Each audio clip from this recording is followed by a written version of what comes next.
to do. If you're interested, you can reach out to me and I would be happy to tell you. Um, Now, one example that I've also would like to pinpoint or one example that I would like to go with you, um, so you can better understand um, how the market makers help. Here's just one token. Would someone tell me what is the price of this token? Just want to interact with you guys instead of and make sure everything is going smoothly. And someone tell me what is the price of this token?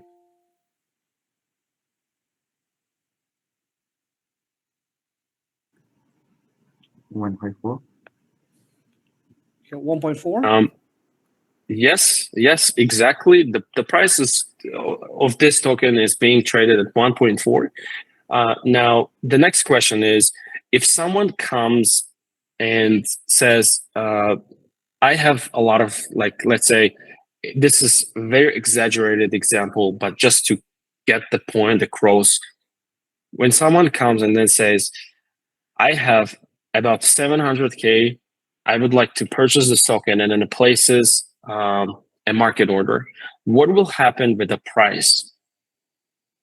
Can you guys take a look this screenshot and then tell me if someone comes and then just purchases 700K, they just want to get the token, they're a long-term holder, and they just purchase with one go as a market order, what would happen with the price?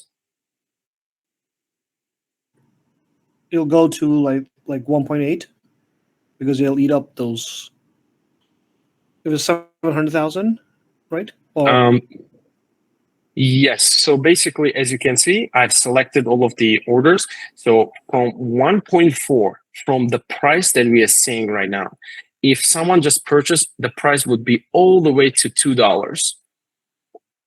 With 690K, they will push the price to all the way to $2. So they would basically set a new price. But what would happen now? We have a price, right? The price is at 2.1 or 2. As a next step, someone spent 690 or 700K to push the price all the way up to $2, 2.1. What happens as a next step? If, let's imagine it's a simple market, nothing happens. Now the price is at 2.1, but the best buy order is still at 1.4. What will we have as an issue? The first issue is the spread. The spread is huge. It's 70 to 80% the spread, but it is not the biggest issue. The biggest issue is someone spent 700K in order to push the price to 2.1. And if the next person comes and then sells worth, let's say, just $5 with the market order, what will happen to the price? Do you guys know? Now let's imagine someone purchased and it's gone. The next order we have 2.1 and the next best price that we have is 1.4. And at this stage, someone comes and then sells $5 worth of tokens as a market order.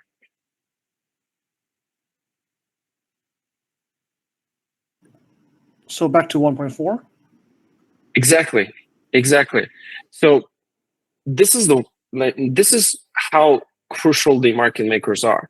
So when you spend 700K in order to bring up the price to 2.1, $2, and if someone comes and then sells worth $5 with the market order, the exchange says, let me go and get $5 from this order. And it does. So it takes and then it brings down the price. So what you see on the market is one big green candle, the next one is one big green red candle. So imagine you spend 700K in order to increase the price, and with only, let's say, a few dollars, you just decrease it. The market maker, what they do is that as the price increases, they will be basically readjusting all of the bid orders as it increases. So this is the crucial role of the market maker. This is the traditional way. This is still one of the main tasks that market makers do. So just for this reason, many different projects, many different exchanges, as you talk to, they require you to have a market maker. This is the just one software that we are speaking. It's called the order book management software that we use here from CLS. Does that. On top of that, we do a lot of things with our order book management software. For example, whenever you have a marketing announcement, whenever you have a big product update, we can reflect it in your order book. We can reflect it on the depth. For example, whenever you have a marketing announcement or whenever you have a product update, we will place a lot of more bid orders closer to the spread. And on the depth, we will show indications that the price of the token is more likely to go higher. That way you attract a lot of organic traders from your markets. It's crucial to have a good market making on your markets because it will help you to be successful in the long run. Many projects, unfortunately, I see do one mistake of getting listed on a better exchange and not take care of their market. What will happen if you get listed and don't take care of the market? You will lose the organic volume. What is organic volume? It's the traders. The traders, whenever they open your chart, they need to see favorable trading conditions. They need to see good spread, liquid market, and now we also support, as you know, a lot of projects do volume support and things like that. You need to have a very healthy market in order to have organic volume. Otherwise, all of these aggregators such as CoinGecko, they report the trust score, they report the depth within 2 to 5% zone. They report all of the abnormalities. So what you need to do is equally as important to get listed on good exchange is to have a good market making. So it can have good organic volume. So with just one example, we understand how market making is important for projects. Now, if you would like to engage with a market maker, there are two models that you can engage with a market maker. The models is how your relationship between you and a market maker. First is a retainer model. It's similar to a SaaS when you subscribe to a service and then pay as you go. We are the only market maker within top 5 that we provide as a retained model, where you pay us a service fee and provide your own liquidity, and then we do the market making for you. The second type that we also provide and bigger players provide is a loan-based. Basically, you hand them, based on the contract that you agree upon, you hand them your tokens and they will go and do market making for you. They will provide the liquidity themselves as a market maker. The way we do it, if you would like to understand, it's very simple. On centralized exchanges, their accounts, we just get connected using APIs and read the order book, place the orders, report what we do. On decentralized exchanges, it's there's no account. We have a solution as multi-wallet system where we distribute the liquidity into multi-wallets and then do market making that way. And then everything that we do is as a market maker. In our case here at CLS, it's fully transparent. We have a monitoring desk that we can give you. I can quickly show you one example, so you can take a look as well.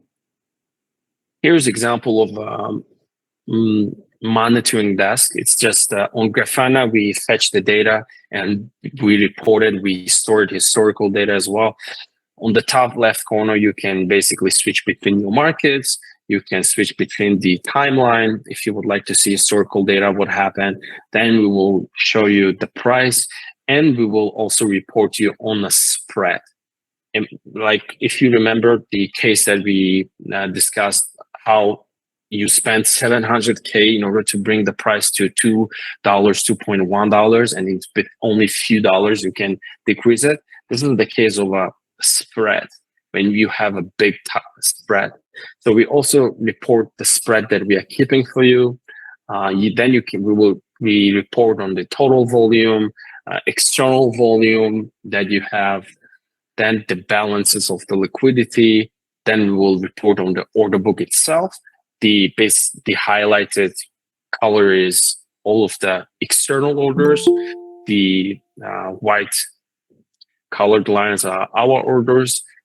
Then we can also report on the token liquidation if you have allocations that you want us to sell through our token liquidation softwares, then we can help you to do that as well.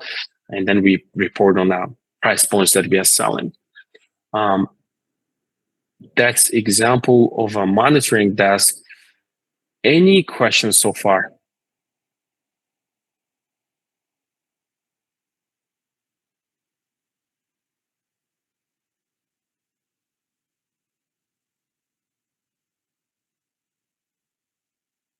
Let me know, please, if you guys have any questions.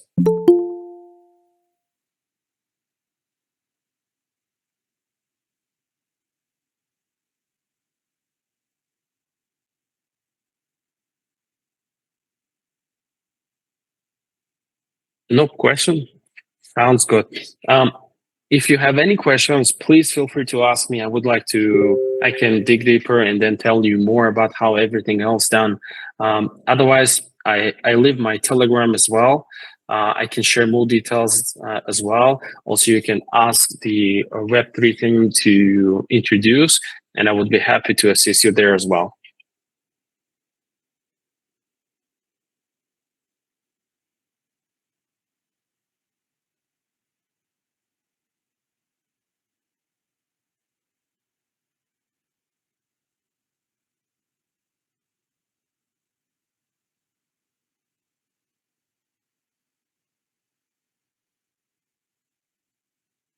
Now, who do we have? Kylie here? Yeah. Yes, I did finish. I did finish my part. Now I would like to, if anyone has any questions, I would be happy to dig deeper and then tell you more. Please feel free to ask anything that you would like to know. Okay. I have one question Yeah. about. So let's say a project comes out with a token, and then you become a market maker, and then they give you the token, and then you provide liquidity. But what if their token is not good? Then they're pretty much you're just dumping. You're losing your money, right? Yes, that's why the loan-based model that you are asking about, projects need to pass due diligence in order to qualify for the loan-based. That's why if you go to big players such as Wintermute as a market maker, they want you to be, you need to secure a very good listing, Binance, OKX, and etc. You need to be a good project in order to qualify for the loan base. And the loan base is also, there are different ways that you can play. For example, if you agree on a loan base as a market maker, you can try to preserve the liquidity as much as possible in order. If something goes wrong, for example, you will be just moving further away your USDT, for example.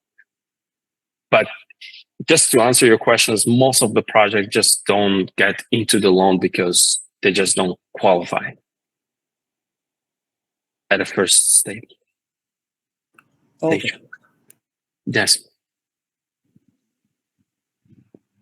Yep, I have a question. For the tokenomic, how much percentage of the liquidity for do like the market making? What is your expectation? Depends on the tokenomics. It's basically based on project itself. Like if you have a tokenomics, you can, but most of the time it's small amount. Most of the projects don't even put it in their tokenomics. Okay, I see. Thank you. Yes. Yes.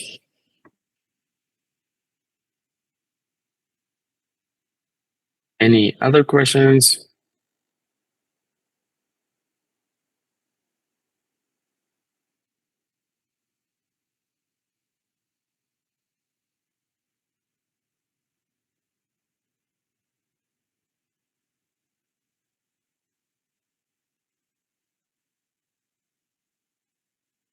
Yes. One of the things that we also do with project is we sit down with them and then we really spend time on their tokenomics and then understand how much they've raised so far, go over the vesting schedules, unlocks and everything in order to better understand the selling pressure. Then we come up based on what they have in terms of on to which exchanges they can qualify. We give them an idea how much of buying pressure they can expect from the exchanges that agreed to list them. We spend time basically to calculating the selling pressure regarding what they've done so far. As you know, as you raise along the way, you will be basically creating selling pressures. Then you need to, during the TGE, you need to come up with a list of exchanges that can go head to head with the selling pressure. They can bring the buying pressure. Then we can adjust the strategy, what projects want to do, how much liquidity is needed if they would like to support the price, for example, and etc. If you have any questions, please feel free to reach out. I would be happy to help. When it comes to tokenomics as well, tokenomics is also super important when it comes to fundraising, how successful you can become, and also for your launch as well. The better it is designed, the better you will have as a launch, and the better you will have as a afterwards once you get listed on the exchange.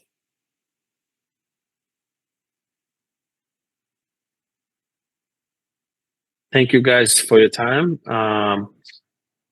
If anything, please reach out to me on Telegram. I would be happy to help.